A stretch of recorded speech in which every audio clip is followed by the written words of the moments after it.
अस्सलाम वालेकुम। प्रोग्राम जुर्म अंजाम के साथ मैं हूं मुजाहिद शेख। आज के प्रोग्राम में हम आपको दिखाएंगे एसपी पंजाब बार कौंसिल को एक ख़त मौसूल होता है जिसमें कालदम तंजीम की जानिब से 50 लाख रुपए की रकम भत्ते में मांगी जाती है।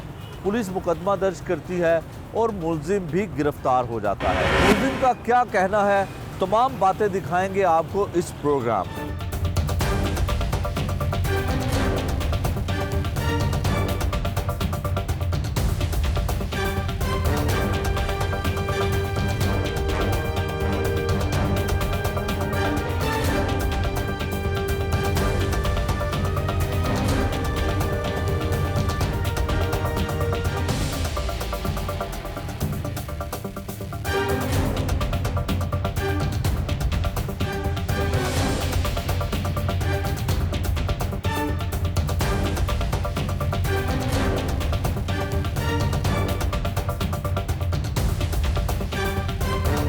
लाहौर में भी भत्ताखोरी के वाक़यात गाहे बगाहे सामने आते रहते हैं। एक भत्ताखोर जो है सिविल लाइन इन्वेस्टिगेशन पुलिस ने गिरफ़्तार किया है और पंजाब बार कौंसिल को जो है वो भत्ता मांगने का ख़त लिखा गया था मुलजिम की जानिब से। क्या नाम है तुम्हारा? मोहम्मद उज़ैर। उज़ैर, क्या करते हो तुम? मैं बटाला स्टील मिल में रिकवरी एजेंट हूँ। रिकवरी एजेंट हो तो भत्ता भी मांगते हो? सर ये पास बैठे कई दोस्तों ने शरारत की थी। अच्छा, गिरफ्तार मैं हो गया, नीचे नंबर मेरा लिख दिया गया था। अच्छा, क्या हुआ, क्या था, कैसे शरारत हुई? तुम्हारे दोस्त भी तुम्हारे जैसे ही होंगे ना? पास बैठे बस नशावर अशिया इस्तेमाल करते थे। क्या करते थे? आइस पीते थे। तुम भी पीते थे? हाँ जी। जो तुम्हारा दोस्त था उसका क्या नाम है? वो काफ़ी दोस्त थे लेकिन नहीं बताओ ना, जिसने शरारत की है उसके ऊपर इल्जाम, क्या नाम है? फुरकान। फुरकान। हाँ जी। तो किस तरह से ख़त कैसे लिखा? पंजाब बार कौंसिल को तुमने भत्ता मांग लिया, कितना मांगा था? मैंने तो ख़त देखा भी नहीं है। अच्छा। ख़त ये डाक के ज़रिए गया है। डाक के ज़रिए हाँ गया? जी। तो कितनी रकम मांगी थी, क्या पता चला तुम्हें? 50 लाख रुपए। 50 लाख रुपये? हाँ जी। तो 50 लाख रुपए की रकम तुमने मांगी, तुम्हारे दोस्त ने भेज दिया ख़त, हाँ जी। तुम्हें पता भी नहीं था? जी नहीं। पहले तुम्हारे ऊपर कितने मुकदमात हैं? मेरे पे 2 हैं। कौन कौन से? 9B के। 9B के? हाँ जी, आइस पीते हुए पकड़ा गया। आइस पीते हुए पकड़े गए। और कौन कौन सा मुकदमा? और कोई नहीं। कहाँ के रहने वाले हो? मैं लाहौर बदामी बाग। बदामी बाग के रहने जी। वाले हो? तो बदामी बाग में तुम्हें किस नाम से लोग जानते हैं? मुझे उज़ैर के नाम से, उज़ैर भट्ट। गुल्लू भट्ट कौन है? गुल्लू भट्ट सिर्फ चंद लोग जैसे फैमिली मेम्बर्स हो। नहीं नहीं, तमाम इलाका तुम्हें गुल्लू भट्ट के नाम से जानता है? नहीं, बस चंद लोग हैं वो जो गुल्लू भट्ट के नाम से। चंद लोग हैं? तो गुल्लू भट्ट नाम तुम्हारा कैसे पड़ा? वो वाला गुल्लू भट्ट? नहीं नहीं नहीं, वो वाला नहीं, ये प्यार से वाले साहब गुल्लू कह देते थे। अच्छा। हाँ जी। तो फिर जिन लोगों को प्यार है वो भी तुम्हें गुल्लू ही कहते हैं अभी भी? बहुत कम है लेकिन ज़्यादा उज़ैर ही नाम इस्तेमाल। अच्छा, ये बताओ कि तुम बैठे हुए थे तो तुम्हारे दोस्त ने तुम्हारी तरफ से ख़त लिख दिया। हाँ जी। और तुम्हें पता नहीं चला? बड़े मासूम हो। नहीं सर, हकीकतन वाकई मुझे तब मालूम हुआ जब मैं गिरफ़्तार हुआ हूँ। गिरफ़्तार होने के बाद जब इंचार्ज साहब ने मुझे दिखाया, मेरी राइटिंग भी मैच की। लेकिन अच्छा बताओ, जो तुम ऑनलाइन लोगों के साथ भी फ्रॉड करते हो, जैज़ कैश में पैसे भी मंगवाते हो, वो किस तरह से करते हो? सर वो नंबर का डाटा वगैरह मंगवा के देते हैं। ऑनलाइन किसी ने नंबर दिया कि ये किसके नाम पर है, उसका आईडी कार्ड नंबर और एड्रेस वगैरह। ठीक है। और उसके पैसे हमें जैज़ कैश में आते हैं। ठीक है, कितने पैसे आते थे? 30 रुपये एक डाटा देने के। एक डाटा देने के? हाँ 30 रुपये। तो अब तक कितने पैसे उसके इकट्ठे कर चुके हो? वो दिन में हमें 2000 हमारी सेल हो जाती है। हमारी क्या, कुछ और लोग भी हैं? मेरी और लोग काफ़ी ग्रुप्स बने हुए हैं ना। अच्छा, तुम्हारी 2000 रुपये आमदन हो हाँ जाती? जी, आमदन। फिर नौकरी क्यों करते थे? सर ये बस एक इस चीज़ का शौक़ था कि हर चीज़। अच्छा, जो पैसे इतने तुम कमाते थे उसको खर्च कहाँ करते थे? 2000 रुपया रोज़ का, वो कहाँ खर्च वो करते आइस पीते थे। थे? आइस के लिए करते हाँ थे? जी। शादी हो गई हुई है? हाँ जी। कितने बच्चे हैं? कोई बचा नहीं। कोई बच्चा नहीं है। वालिद क्या करते हैं? वालिद साहब हयात नहीं है। अच्छा, नहीं है। तो बड़े भाई वगैरह? भाई बड़ा भाई है, वो इलेक्ट्रॉनिक्स की शॉप पर होता है। अच्छा। और एक भाई दुबई होता है। एक भाई दुबई होता है। अच्छा, तो जो जैज़ कैश के पैसे हैं वो तुम खुद ही, सारा प्लान था तुम्हारा? तो इसी तरह से जो लोगों से 420 करते थे वो तुम अकेले ही थे उसमें? हाँ जी। अच्छा, आप बताओ कि जो भत्ता है वो तुमने आइडिया कैसे सोचा कि 50 लाख रुपया भत्ता मांग दिया? सर वो मुझे उसका खाते का तो पता ही नहीं है, मैंने डाला ही नहीं है। अच्छा, तो ये तुम्हारा किसी ने शरारत तुम्हारा की है। नंबर उस पर लिखा होगा? सर ये किसी ने शरारत की है। नहीं, किसने शरारत की है? ये अब नहीं पता। क्यों? सर ये अब तुम्हारा नंबर नीचे लिखा हुआ था ना खत पे, तो फिर कैसे? सर काफ़ी लोग तो किस तंजीम का नाम लिया था तुमने? नीचे क्या लिखा था उस पर? मैंने नहीं था लिखा, लेकिन तालिबान पाकिस्तान लिखा हुआ। तालिबान, लेकिन मेरा तालिबान के साथ कोई तल्लक वास्ता नहीं है। अच्छा। इसकी आप वेरिफिकेशन भी कर सकते हैं। अच्छा, तुम्हारा बदामी बाग से ताल्लुक है और तुम गुल्लू भट्ट के नाम से मशहूर हो। हाँ। कितने अरसे से वहाँ रह रहे हो? मैं पैदाइशी वहाँ हूँ। पैदाइशी हो? हाँ। कितना पढ़े हुए हो? मेरा मैट्रिक क्लियर है, एफ में छोड़ दिया था। अच्छा, तो और क्या क्या काम करते रहे उससे पहले? इससे पहले और कोई काम नहीं। वन व्हीलिंग भी करते हो? नहीं, वन व्हीलिंग नहीं। कोई ऐसा और शौक नहीं? कोई वन जुआ व्हीलिंग भी खेलते हो? नहीं, वो जुआ ये जो ऑनलाइन 1xbet गेम है। अच्छा। ये जैसे 3 पत्ती है इस तरह का, वो बस करते हो तुम? हाँ जी। ठीक है। और मेरा किसी जुआ खाने से भी कोई ताल्लुक नहीं।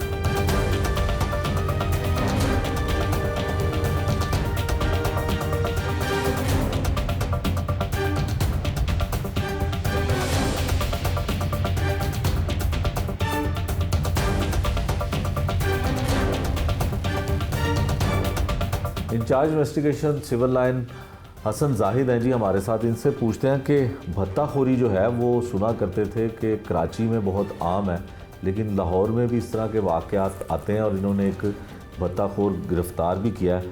हसन साहब बताइएगा, जो भत्ताखोरी के मामला हैं ज़्यादा कराची में होते थे, अब ये लाहौर में भी मामला शुरू हो गया और इतने अहम लोगों को भत्ते का ख़त मौसूल हुआ, क्या तफसील है? मुलजिम भी आपने पकड़ लिया? जी, लाहौर में इतना भत्ताखोरी का सिस्टम आम नहीं है। और आपने पिछले दिनों देखा कि सीसीपी साहब लाहौर ने बड़ी कैंपेन जो वो चलाई बदमाशों के ख़िलाफ़, उनकी हाजिरियाँ भी लगती रही, ये चीज़ें काफ़ी ज़्यादा रुक गई थी। लेकिन ये एक तकरीबन 1 से 1.5 महीना कबल पंजाब बार काउंसिल में एक लेटर मौसूल हुआ। उसके नीचे 3 व्हाट्सएप के नंबर्स लिखे हुए थे, जो कि ऑनरशिप जो थी वो किसी और के नाम पे थी, लेकिन व्हाट्सएप को और यूज़ कर रहा था। तो वो काफ़ी एक डिफ़िकल्ट टास्क था उसको ट्रेस करना, और वो लिखे भी इस वजह से किए थे क्योंकि व्हाट्सएप ट्रेस करना एक बड़ा मुश्किल काम है। बहरहाल अल्लाह ताला ने उसमें लाहौर पुलिस की और थाना सिविल लाइन इन्वेस्टिगेशन की काफ़ी मदद की और हम इस मुलज़म तक पहुँचे। और उस पर एक जो है वो कलादम तंजीम का नाम लिखा गया था, तो जिसकी वजह से एक बड़ी सनसनी फैल गई थी इलाके के अंदर। और पंजाब बार काउंसिल एक मोतबर और अच्छा इंस्टीट्यूशन है हमारे मुल्क का, तो उसके अंदर एक बड़ी तजब्ज़ब की लहर थी, तो बड़ा हमारे लिए का चैलेंजिंग इशू था। तो वो ट्रेस हुआ, तो वो उस तंजीम के साथ कोई रिलेशन उसका बज़ाहिर कोई महसूस ना हुआ। और उसके जो दीगर तफ्तीश के दौरान काफ़ी चीज़ें सामने आई कि ये बंदा जो है ब्लैकमेलर है। व्हाट्सएप के नंबर्स इसने जाली लोगों के नाम पर अपन बनाए हुए हैं और यूज़ वो खुद कर रहा है। और उसका मकसद ये है कि फ़ेसबुक के ज़रिए ये लोगों को मुख्तलिफ़ किस्म का डाटा बेचने का झांसा, शनाख्ती कार्ड अनब्लॉक कराने का झांसा, पुलिस से रिकॉर्ड डिलीट करने का झांसा देकर पैसे उनसे बटोरता है। उसके बाद उनके अकाउंट्स को ब्लॉक कर देता है और पैसे वहाँ से निकाल कर उसका जो है वो अपना इस्तेमाल में ले आता है। ये भी व्हाट्सएप के नंबर इस ख़त के नीचे लिखे हुए थे, उनमें से ये व्हाट्सएप नंबर इसके मोबाइल से बरामद भी हो गए, जो कि फ़ेक थे, जो कि इटसेल्फ एक जुर्म है। तो इस बंदे ने ये हरकत करके जो है वो बहुत एक सनसनी फैलाई थी लाहौर के अंदर, जो कि अल्हम्दुलिल्लाह अब काफ़ी हद तक जो है वो हमारे पुलिस के अंडर कंट्रोल आ गई है। इसमें अल्लाह ताला का बहुत शुक्र अदा करते हैं। डीआई साहब इन्वेस्टिगेशन और एसपी साहब इन्वेस्टिगेशन ने इसमें काफ़ी नोटिस लिया था और वो बड़ी सुपरविजन कर रहे थे इसके वाले से। तो एसपी साहब हैं हमारे इन्वेस्टिगेशन जैन आसमी साहब, तो उन्होंने हर किस्म की जो है वो सहूलियत जो है वो प्रोवाइड की और हम लोगों ने इसको ट्रेस आउट किया। ठीक है। अच्छा हसन साहब, ये बताएं कि मुलजिम जो है वो कहता है कि उसने खुद ये नहीं किया, उसके दोस्त थे। यकीनन चोर या मुलजिम या मुजरिम कभी भी एतराफ़ इतनी जल्दी से या आसानी से नहीं करता है, तो ये गुमराह कर रहा है।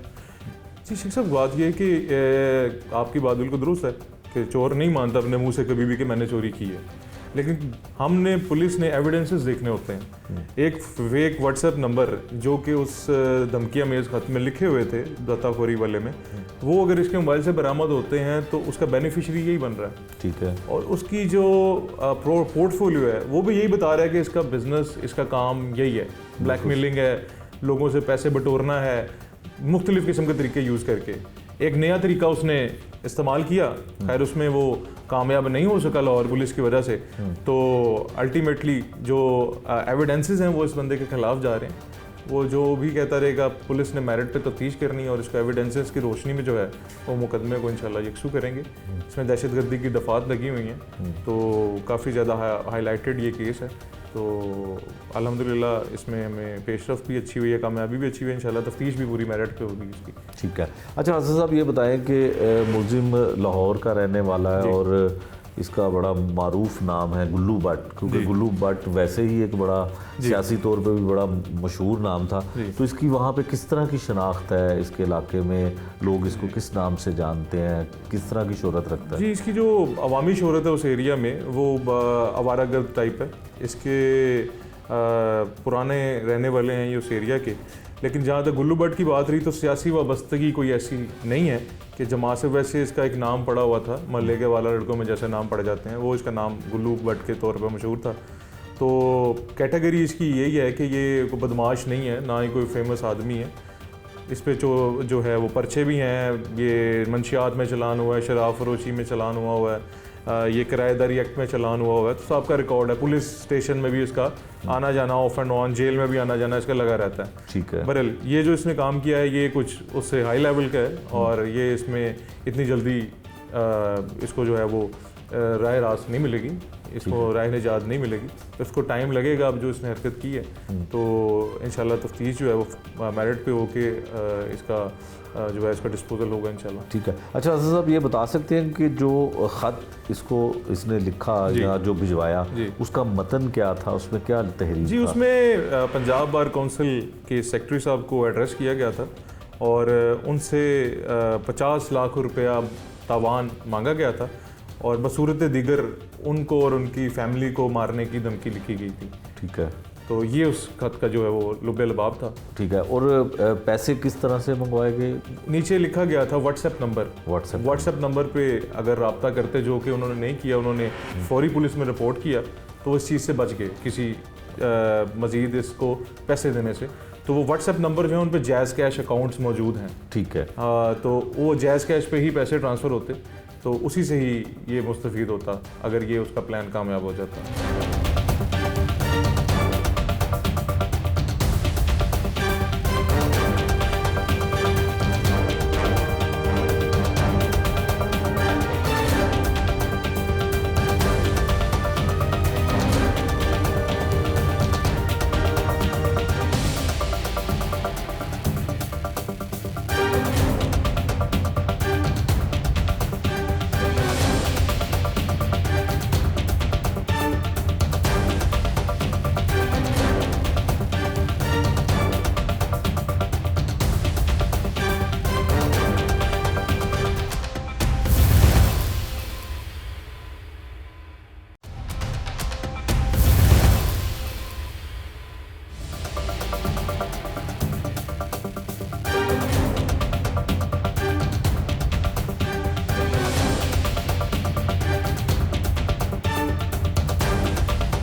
Secretary Punjab bar council Rafaqat Ali Sohal साहब हमारे पास मौजूद हैं, जो इस मुकदमे के मुद्दई हैं। रफ़ाकत साहब, ये बताइएगा कि पंजाब बार कौंसल के सेक्रेटरी के नाम भत्ताखोरी का ख़त मौसूल हुआ और उसमें कालदम तंजीम का नाम था, वाक़या हुआ किस तरह से, ख़त आपके पास कैसे आया, फिर आप पुलिस के पास गए और क्या कुछ हुआ? 1 माह पहले का वक्त है कि मैं बैठा हुआ था, काम कर रहा था, मेरे साथ हमारे स्टाफ के आदमी भी बैठे हुए थे। तो हमारे रिसेप्शन का लड़का वो आया मेरे पास, उसने मुझे लेटर दिया कि सारा ये एक सेक्रेटरी के नाम लेटर है। वो मैंने खोला है तो उसमें ये लिखा हुआ था कि जी आप कोई भी हो, आप हमें 50 लाख रुपया दें, अगर आप ना देंगे तो आपके बच्चों को और आपको कत्ल कर दिया जाएगा। तो नीचे वो लिखा हुआ था कालदम तंजीम का नाम। तो मैं यकदम इसमें खौफजदा हो गया। मैंने अपने हाई अफ से ये रब्ता किया कि सारा ऐसे ऐसे वाक़या हुआ है। तो उन्होंने मुझे कहा कि आप फ़ौरन थाने जाएं और जाके तो इसकी रिपोर्ट दर्ज कराएं। ठीक है। तो मैं अपने लीगल एडवाइज़र हमारे और दोस्तों को जो हमारे इधर ऑफिस में थे उनको लेके वहाँ गया SHO के पास। SHO साहब को मैंने सारा वाक़या दिखाया है। उन्होंने उसके बाद साथ ही वो मुझे SP साहब उनके पास ले गए। SP साहब ने फ़ौरन कहा कि इनको FIR काटो। उन्होंने उसी वक्त ही मेरी FIR काट दी है और मुझे सिक्योरिटी दी गई है कि मुझे कहते हैं आप ऐसे ना जाएं, आपको सिक्योरिटी देते हैं, जब तक आपको कोई खौफ खतरा या इसका हल नहीं निकलता ये सिक्योरिटी आपके साथ आएगी और जाएगी। ठीक है। तब से वो सिक्योरिटी वाला भी मेरे साथ आ रहा जा रहा है और मैं उनको खराज तहसीन पेश करता हूँ SP जैन साहब को और जो उनकी टीम है, स्पेशल हसन रिजवान साहब हैं ASI थाना सिविल लाइन और शम्स तब्रेज़ साहब। उन्होंने 24 आवर मेरे से कांटेक्ट रखा है और इस पे रात दिन जो भी होता था मुझे अपडेट करते रहे हैं। और जिस दिन इसको पकड़ा है उन्होंने तो वो मुझे उन्होंने फ़ोन किया कि सर आप थाना अगर टाइम है तो थोड़ा थाने टाइम तशरीफ़ ले आएँ, आपसे कोई बात करनी है। मुझे नहीं उन्होंने, मैं वहाँ गया हूँ तो मुझे उन्होंने ये सारी सूरत बताई है और इसको कहा है कि ये मुल्ज़म है इसमें। मैंने भी फिर उसके अपने आप इन्वेस्टिगेट किया क्योंकि इससे पहले हमारा सेक्रेटरी जो था 2 माह पहले वो मर्डर हुआ है, तो इसलिए हमारे लिए ना ये बहुत ज़्यादा अलार्मिंग सूरत है। सबसे ज़्यादा मेरे लिए प्रॉब्लम ये था कि मैं 850 FIR जो जाली वकला के ख़िलाफ़ कराई उसका मदई हूँ। ठीक है। यानी एग्जैक्ट फिगर तकरीबन अराउंड अबाउट 850 है। तो मुझे इस पॉइंट ऑफ व्यू से भी था कि कहीं से कोई थ्रेट ना हो, तो हमारे दफ्तर में बड़ा खौफ व राज था। तो ये अब पकड़ा गया है तो इसके वो मज़ीद इन्वेस्टिगेशन कर रहे हैं कि इसको किस तरफ लेके जा रहे हैं। तो मुझे जहाँ तक अभी तक मेरे इल्म में आया है ये ब्लैकमेलर कोई था, कोई हाई जैकेट था, वो उसने थ्रेट किया है तो कि ऐसे शायद कोई पैसे ले लें। मे भी वो पहले भी करते रहे होंगे। बहरहाल मुझे जो तक ना कि मैं उसको ज़ाती नहीं जानता, ना मेरी किसी के साथ दुश्मनी है कोई, ना कोई ऐसी बात है। मेरी दुश्मनी अगर जो है जो जाली वकला है जिनका मैं मदई हूँ 850 के राउंड अबाउट, तो उनका मैं मदई हूँ, तो उस पर्पज़ से मुझे खौफ था कि मे भी कोई भी हो सकता है क्योंकि ज़ाहिर है जो जाली वकला हैं वो बहुत बड़े बड़े नामी ग्रामी भी हैं उसमें। तो इस तरह का मुझे है, बाकी मुझे मेरी किसी के साथ कोई पर्सनल दुश्मनी नहीं है। अच्छा रफ़ाक़ा साहब ये बताएं कि ये ख़त जो है जो आपको थ्रेड किया गया और भत्ता मांगा गया, ये बाई पोस्ट आया था? बाई पोस्ट आया था, हमारे रिसेप्शन है बाहर, वो उसको रिसीव हुआ है। ठीक है। ठीक है। तो उस जब मैंने खोला है तो उसके अंदर ये लिखा हुआ। उसके अंदर क्या लिखा हुआ था? जो लिखने वाला था ख़त, उसने क्या तरीका का लिखा था कि इसमें कितने पैसे आप भत्ते की सूरत में करवाएं? 50 लाख रुपया मांगा है। तो कहते उन्होंने कहा है कि अगर आपको अपनी और अपने बच्चों की जान की हिफाजत चाहिए तो आप 50 लाख रुपया हमें इस व्हाट्सएप नंबर से 3 उन्होंने दिए कि इन नंबरों पे हमें व्हाट्सएप कर ये पैसे भेजें, नहीं तो हम आपको मार देंगे। अच्छा, तो उस रकम का मुतालबा किस तरह से उन्होंने मांगा कि कोई बैंक अकाउंट दिया था? सिर्फ उन्होंने व्हाट्सएप नंबर दिया। अच्छा, ये व्हाट्सएप नंबर आया है, हाँ जी, कि उस पर आपने राब्ता करके तो वो देने हैं। वो मैंने फिर उस पर सर्च कराई थी तो वो कहीं पे वो नादरा का लिखा हुआ लोगो बना हुआ है, कहीं पे पुलिस का बना हुआ है, मुख्तलिफ तरह के थे। अच्छा रफ़ाक़ा साहब ये बताएं कि पंजाब बार कौंसिल के हवाले से अगर कोई यकीनन आप कानून को बहुत बारीक बीनी से देखते हैं, तमाम वकला आपके मेंबर्स भी हैं, तो यहाँ पे थ्रेड लेटर आना, भत्ता लेटर आना, भत्ता तलब करना एक बड़ा ही अनोखा सा वाक़या। क्या माजी में ऐसा हुआ है कि कभी इस तरह का भत्ता खोरी के लिए किसी ने कॉल की हो या कभी ख़त इस तरह से आया? नहीं, कभी नहीं ऐसा हुआ, ये फ़र्स्ट टाइम हुआ है। वो भी हमारे लिए थोड़ा सा अलार्मिंग इसलिए था कि हमारा सेक्रेटरी ऑलरेडी मर्डर हो चुका था, तो हमें कि यानी कि मुझे भी ये सब लोग कहते हैं अभी भी दोस्त कि आप ये बहुत बड़ी सीट पे आ गए हैं, तो यहाँ तो आप पहले भी ऐसा हो चुका है, तो आपको बड़ा एहतियात करनी होगी। मुझे हाई एफ्स की तरफ से भी है, मैंने बाकायदा होम डिपार्टमेंट को भी एप्लीकेशन दी हुई है ठीक है। कि वो मुझे सिक्योरिटी प्रोवाइड करें। वो भी मेरे हाल मीटिंग उनकी होने वाली है, तो मे भी मुझे होम डिपार्टमेंट की तरफ से कुछ सिक्योरिटी दी जाएगी। ठीक है। तब तक सिविल लाइन वालों ने वो मुझे सिक्योरिटी दी हुई है। ठीक है। अच्छा रफ़ाक़त साहब, ये बताइएगा कि पंजाब बार कौंसिल के आप सेक्रेटरी हैं, तो आप इस बारे में कुछ बता सकेंगे कि शहर लाहौर में भत्ताखोरी के वाक़यात काफ़ी होते हैं, कुछ लोग इसके ख़िलाफ़ आवाज़ बुलंद कर लेते हैं, वो यकीनन किसी कालदम तंजीम की तरफ से नहीं होता, जो गुंडा अनासर हैं या बदमाश हैं या बदनाम ज़माना लोग हैं, उनकी तरफ से भी भत्ताखोरी के वाक़यात जो हैं वो सामने आते हैं। तो आप क्या समझते हैं कि लाहौर शहर में इस तरह के वाक़यात मज़ीद या इसके अलावा भी होते हैं? जी बिल्कुल होते हैं। इसमें कालअदम तंजीम का सिर्फ ऐसे उसने नाम दिया डराने के लिए। ठीक है। उसका मुझे जो नज़र आया उसमें कोई ऐसा नहीं है कि वो उसका कोई तल्लुक़ होगा। ठीक है। ठीक है, सिर्फ उसने एक ऐसे थ्रेट करने के पॉइंट ऑफ व्यू से कि इस नाम से वो ज़्यादा देंगे। ठीक है। ठीक है। बाकी रहेगी बात कि जो आजकल हम ऑब्ज़र्व कर रहे हैं, हमारे सोशल मीडिया के या इलेक्ट्रॉनिक के थ्रू अब बहुत ज़्यादा फ्रॉड हो गए।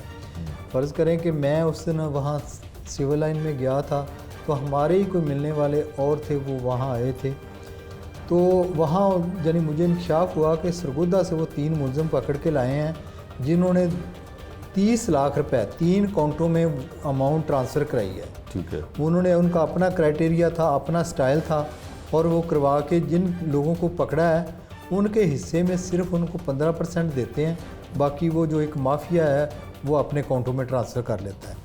तो वो हमारे जो मिलने वाला था एक, उन्होंने बताया उस लड़के ने जो उनका आगे जाने वाला था कि जी मुझे 15% दिया, 1 लाख रुपया दिया है, 10 लाख मेरे अकाउंट में आया है। वो एप्लीकेशन उन्होंने खुद बनाई हुई थी, वो फ़ौरन ट्रांसफ़र कर लेते हैं, और मुझे 1 लाख रुपया दिया, 1 लाख अभी देना था। ठीक है। तो मैं पकड़ा गया हूँ। ठीक है। ठीक है। इस तरह के बहुत वाक़या हो रहे हैं। तकरीबन 3-4 माह पहले मेरे साथ भी एक, मैं ATM यूज़ करने गया हूँ, मेरा जो ATM है वो हैक हो गया था, तो मुझे नहीं सब, मैं 15-20 मिनट वहाँ खड़ा रहा हूँ, मेरा कार्ड कैसे ही निकल के चला गया। मैं अगले दिन गया हूँ बैंक में कि मेरा कार्ड अंदर रह गया है, कैप्चर हो गया, तो आप वो देख के आया, कहता जी को अंदर कोई कार्ड नहीं है। तो मैंने कहा मैं तो रात इतना ऐसे यूज़ किया है, तो मेरा कार्ड इधर है तो किधर चला गया? वो कहते जी नहीं, अंदर कोई नहीं है। फिर मैंने उसको परस्यू किया, तो वो पता चला कि मेरा यानी मुझे कार्ड कैप्चर होने के 15-20 मिनट बाद ही ये मैसेज आने शुरू हो गया कि मेरी अमाउंट ट्रांजैक्शन हो रही। मैंने फ़ौरन हेल्पलाइन पे कॉल करके तो नंबर ब्लॉक कराया, और अपना वो जो अकाउंट था, ठीक है, मेरे 80,000 रुपये उसमें से निकल गए थे। उसके भी लिए मैंने साइबर क्राइम में वफाकी मुहतसब, जो बैंकिंग मुहतसब है, उनको मैंने एप्लीकेशनें दी हुई हैं, तो वो अभी ज़ेर समाअत चल रहा है, अभी तक उसमें कोई प्रोग्रेस नहीं हुई। यानी इस तरह के अब बेशुमार जो जराइम है ना वो हो रहे हैं, जो कि हर बंदा भत्ता, पर्ची भत्ता होता है, ये सुनते रहे हैं। बहरहाल मेरे साथ फर्स्ट टाइम हुआ है, मुझे कराची में तो इसका कराची में भी होता है, लाहौर में भी ये सुनते रहे हैं कि ये भट्टा चौक की तरह भी कोई वाक़यात हुए थे। बहरहाल मेरे साथ ये फर्स्ट टाइम हुआ है। ठीक है।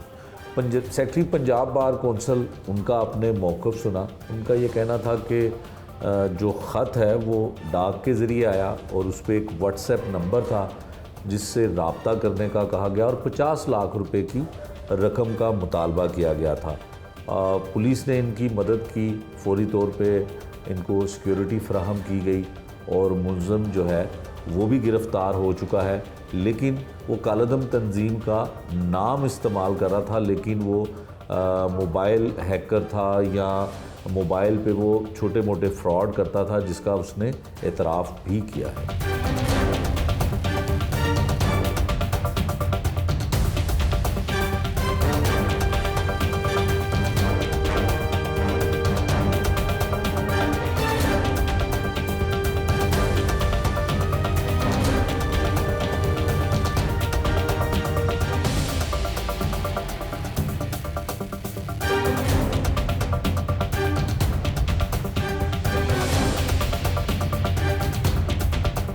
सेक्रेटरी पंजाब बार कौंसल को एक भत्ताखोर जो है ख़त मौसूल होता है और कालदम तंजीम की जानिब से 50 लाख रुपए की रकम वसूल करने का जो है वो ख़त मिलता है। मज़ीद अहदेदारान भी हमारे साथ हैं। फ़ारूक साहब हैं। फ़ारूक साहब, आप अपना डेजिग्नेशन बताइएगा और ये बताइएगा कि ये मामला किस तरह से हुआ कि वकला से भी भत्ता मांगना शुरू कर दिया लोगों ने। जी मेहरबानी, मैं इस वाले से आपको ब्रीफ कर देता हूँ। बेसिकली हमारे एक्टिंग सेक्रेटरी हैं रफाकत सोल साहब, इनको एक बेनामी ख़त मिला जिसमें एक थ्रेट किया गया कि आप हमें 5 मिलियन रुपीज़ आप हमें देंगे, अदरवाइज़ हम आपके साथ सो एंड सो, उसकी इबारत थी धमकी मेज़। उसमें उन्होंने एक कॉन्टैक्ट नंबर व्हाट्सएप के हवाले से 1-2 नंबर दिए हुए थे जो लेटर आया। चूँकि हमारे साथ बार कौंसल के इससे कोई महीना 2 माह पहले एक इंसिडेंट हो चुका था कि हमारे सेक्रेटरी बार कौंसल का मर्डर हो गया। उसमें भी पुलिस डिपार्टमेंट की तरफ से इफ़ेक्टिवली एक अच्छी कार्रवाई करते हुए उनकी इन्वेस्टिगेशन टीम ने अच्छी परफॉर्मेंस दी। वो चूँकि हमें इस मामले में काफ़ी ज़्यादा हम कॉन्शियस थे, इदारा है, तो सेक्रेटरी साहब ने जब मेरे साथ बात की तो हमने वाइस चेयरमैन हमने हाउस अपने दोस्तों के साथ मशावरत के बाद उसकी फिलफोर इंटीमेशन, उसकी इतला हमने मुतलका हमारे पुलिस स्टेशन को दे दी।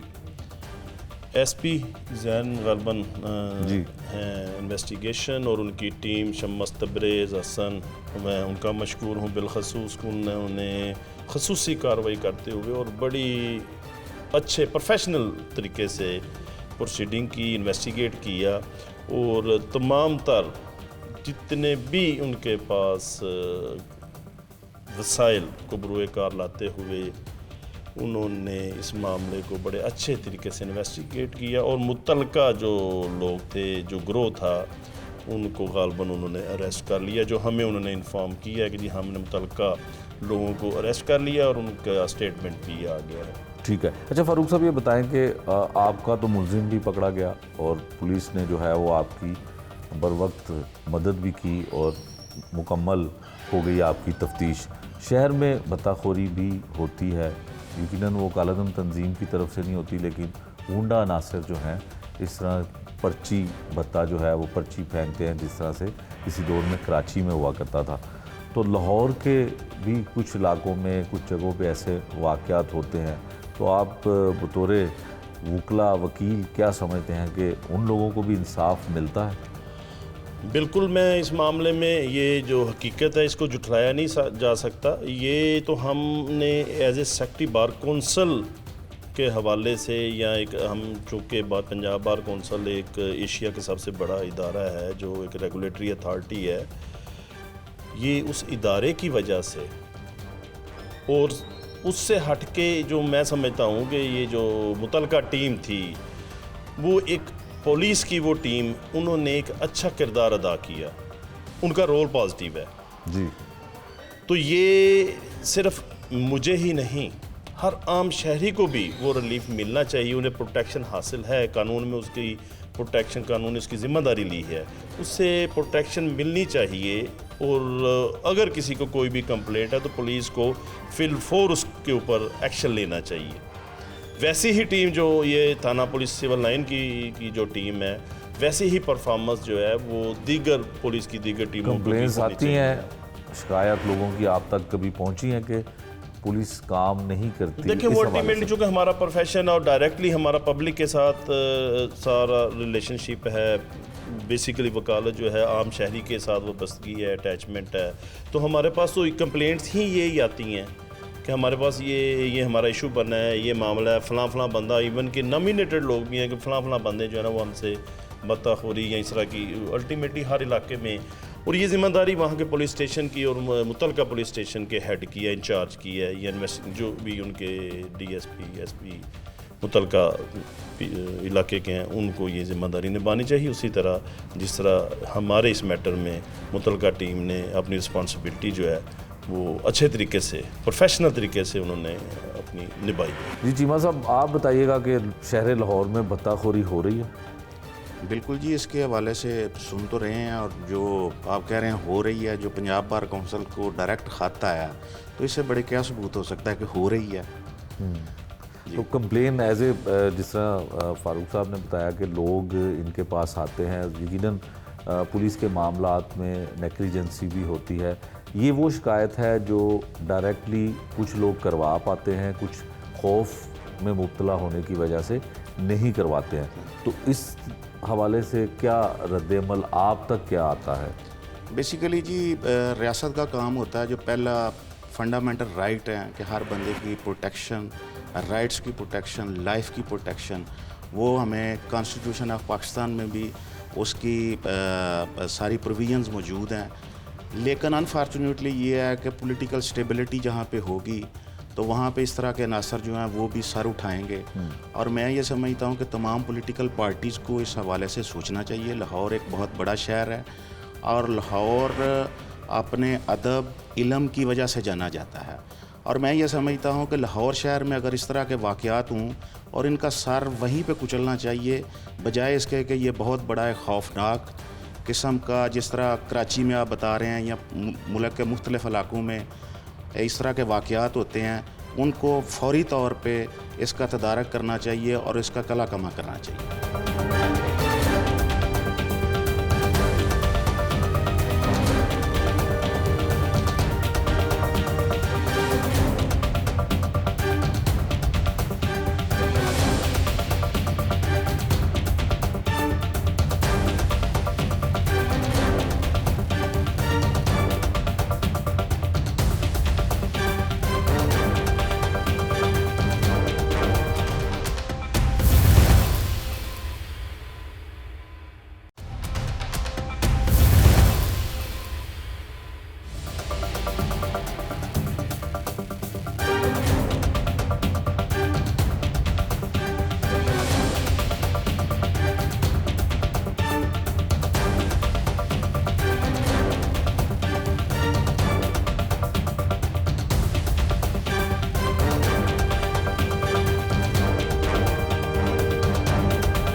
एसएसपी इन्वेस्टिगेशन सैयद हसनैन हैदर हैं जी हमारे साथ। हसनैन साहब बहुत शुक्रिया। हसनैन साहब ये बताइएगा कि लाहौर जैसा शहर और भत्ते की पर्चियाँ माजी में होती रही हैं, लेकिन ये एक कालादम तंजीम का नुमाइंदा बन के और बड़े अहम लोगों को ख़त भेजता है और 50 लाख रुपया जो है वो भत्ता मांगता है। असल इन्वेस्टिगेशन आपकी क्या कहती है, मामला क्या है? जी, ये जो मुल्ज़म है ये पुलिस इसको अरेस्ट कर चुकी है और इट वाज़ वेरी कॉम्प्लिकेटेड। ये बहुत शरूड मुल्ज़म है और he is tech savvy as well, IT expert भी है और इसने जो कलादम तंजीम का नाम इस्तेमाल करते हुए हमारे एक अहम इदारे के लोगों से इसने भत्ता मांगा। तो हमारे लिए ये बहुत ज़्यादा अलार्मिंग था कि अगर जिस तंजीम का वो नाम ले रहा है तो क्या ये लम्हा फ़िक्रिया है कि क्या वो तंजीम इस तरह से यहाँ पे एक्टिव हो चुकी है कि वो इस तरह से लोगों से भत्ता डिमांड करे। सो हमारे लिए इन चीज़ों को सर्टन करना बहुत ज़रूरी था, not only because of this कि ये एक सोलो इंसिडेंट भत्ता मांगने का हुआ, बल्कि ये चीज़ अलार्मिंग इसलिए थी कि लाहौर जैसे शहर में ऐसी किसी तंजीम का एक्टिवेट होना और भत्ता मांगना शुरू करना, वो इन फ्यूचर वो हमारे लिए बहुत बड़ी एक कैटास्ट्रॉफी ला सकता था। ठीक है। सो इसको हैंडल करने के लिए हमारी जो ये केस जो ये प्रायोरिटी बन गया। मैं समझता हूँ कि चूँकि ये ट्रेडिशनल केस नहीं है, ये हमारी जो लोकल पुलिस है उसके लिए एक चैलेंज था। ठीक है। अडेप्टेबिलिटी है पुलिस की और मैं समझता हूँ कि पुलिस ने SP कंसर्न जो हैं उनकी सुपरविजन में पुलिस ने इसकी निटी-ग्रिटी में गए, बड़ा इसको जो है बारीक बीनी से जब देखा तो they were able to apprehend the real accused और उसने जो है वो इस तंजीम का नाम इस्तेमाल करते हुए भत्ता मांगा। एक उसने थ्रेट का चैनल अडॉप्ट किया और वो बहुत स्मार्ट है, शरूड आदमी है, लेकिन अल्लाह का शुक्र है कि लाहौर पुलिस कामयाब हुई कि इस जालसाज आदमी को पकड़ने में कामयाब हो गई। और हमारा अब इसमें जो अल्टीमेट गोल है हमारा ये है कि इसकी हम कन्विक्शन को इंश्योर कर लें, ताकि ऐसे लोग जो हैं जो इस तरह से जालसाजी से फ्रॉडुलेंट तरीके से लोगों से भत्ता मांगें, लोगों को धोखा दें या डराएं धमकाएं हरेस करें, तो ऐसे लोग डिस्करेज हों। ठीक है। अच्छा सराय साहब, जो कालादम तंजीम का नाम इस्तेमाल किया गया और जिस तरह से उस तंजीम के हवाले से एक तासुर है, तो यकीनन लोग खौफ में मुब्तला हो जाते हैं और एक इस तरह का खौफ आपके लिए भी वो एक चैलेंज बन गया कि यहाँ पे वो मुतहर्रिक हो गई तंजीम। तो आम तौर पे ये होता है कि आप आम जो मार्केटें हैं वहाँ के ताजर जो हैं उनसे भी हमें गाहे बगाहे कंप्लेंट्स आती हैं कि लाहौर शहर में छोटे छोटे नामों वाले या बड़े नामों वाले जो बदमाश या बैड रिप्यूटेड लोग हैं वो भी भत्ते, पैसा जो है वो भत्ते की सूरत में मांगते हैं। तो कुछ इस तरह की कंप्लेंट्स या इस तरह की कोई शिकायत आपको मौसूल होती हैं ऐसे? देखिए, ओवरऑल जब हम क्राइम देखते हैं तो भत्ता लाहौर में as compare to the rest of the crime ये मैं समझता हूँ कि ये 0% में आता है। ठीक है। लेकिन इक्का दुक्का शिकायत आती रहती हैं और उसमें एक चीज़ जो मैं जो है लाहौर में अपने तमाम ताजर भाइयों को भी बड़ा क्लियर करना चाहूँगा कि यहाँ पे कोई ऑर्गेनाइज्ड गैंग या कहे कोई ऐसी कालादम तंजीम वो यहाँ पे ऐसे भत्ता की कार्रवाइयों में सो फार हमें मुलविस किसी सूरत में भी दिखाई नहीं दी। हाँ, इक्का दुक्का वाक़यात है, जैसे आपने खुद कहा कि कोई गली मोहल्ले के बदमाश या कान टूटा टाइप लोग, इस तरह के लोग जो हैं वो अपनी दहशत फैलाने के लिए, अपना असर और रसूख जमाने के लिए वो ऐसे वाक़यात हैं कि वो ताजर हजरात से उन्होंने 1-2 ताजर से भत्ता मांगा। लेकिन उस पर हम बड़ा रेडीली एक्ट करने को तैयार बैठे हैं और हमने ऐसा एक्ट किया भी है। मैं ताजर भाइयों से गुजारिश करूँगा कि ऐसे किसी बदमाश से कतन डरने की, परेशान होने की, अपना बिज़नेस ख़राब करने की कतन ज़रूरत नहीं है। जैसे ही कोई शख्स आपसे भत्ता मांगने के लिए आपको ब्लैकमेल करे, आपको हरेस करे, तो काइंडली फौरी तौर पर रिपोर्ट करें मुतलका थाने में। अगर आप समझते हैं कि मुतलका थाने में आपकी प्रोटेक्शन या सेफ्टी का लेवल वैसा नहीं है, तो आप, मेरा ऑफिस हाजिर है, मेरे ऑफिस आएँ, DIG इन्वेस्टिगेशन बैठे हैं, उनके पास जाएँ, मुतलका SPs के ऑफिस में जाएँ और उनको डायरेक्ट इन्फॉर्म करें, क्योंकि भत्ता एक ऐसा क्राइम है जिसके ऊपर police does not rest even a second, हम फौरी तौर पर रिएक्ट करते हैं। तो काइंडली अगर किसी भी ताजर बरादरी में किसी भी भाई को इस तरह की कोई चीज़ आती है, कोई थ्रेट आता है, कोई डिमांड ऐसी आती है, तो फ़ौरन हमसे रब्ता करें। इंशाल्लाह ताला हम उनकी सेफ्टी को भी इंश्योर करेंगे और ऐसे जो बदमाश अनासर हैं उनके खिलाफ भरपूर एक्शन करेंगे। अच्छा सराय साहब, कुछ ऐसा भी एक तासुर होता है कि बहुत से लोग उन लोगों से खौफज़दा भी होते हैं जिसको वो एक तासुर भी खौफ का ही देते हैं। तो कंप्लेन आपके पास नहीं आती है, आप तक शिकायत नहीं आती है, आपके पास दरख्वास्त नहीं आती है या आप तक FIR वो नहीं आती है, तो आपकी नज़र में या आपके मुशाहिदे में ये चीज़ है कि कुछ लोग ऐसे भी हैं जो खौफ में मुब्तला रह के कानून की मदद नहीं लेते? हाँ मुजाहिद शेख साहब, ये बिल्कुल ऐसा हो सकता है, लेकिन उसमें ये बड़ा अच्छा है कि आप ये प्रोग्राम कर रहे हैं। तो मैं समझता हूँ इसी प्रोग्राम के तवसत से हम उन लोगों तक ये पैगाम भिजवा सकते हैं कि अगर आप महसूस करते हैं कि अगर आप ओपनली पुलिस स्टेशन में जाएंगे, उनके ख़िलाफ़ रिपोर्ट करेंगे, तो उससे आपकी सेफ्टी जो है वो एडवर्सली इफ़ेक्ट हो सकती है, तो मैं बड़ा खुले दिल के साथ, बड़ी खुश दिली के साथ, मेरे लिए ये बहुत ज़्यादा अच्छा होगा कि अगर ये हमारे ऐसे लोग जो विक्टिम बनते हैं, ऐसे लोग वो मुझ पर ट्रस्ट करें, मेरे ऑफ़िस पे ट्रस्ट करें। मेरे ऑफ़िस में उनकी ये रिपोर्ट जो है वो सीक्रेट रखी जाएगी, उनका नाम तक सीक्रेट रखा जाएगा और हम उनके खिलाफ एक्शन लेंगे। They are very much welcome to my office.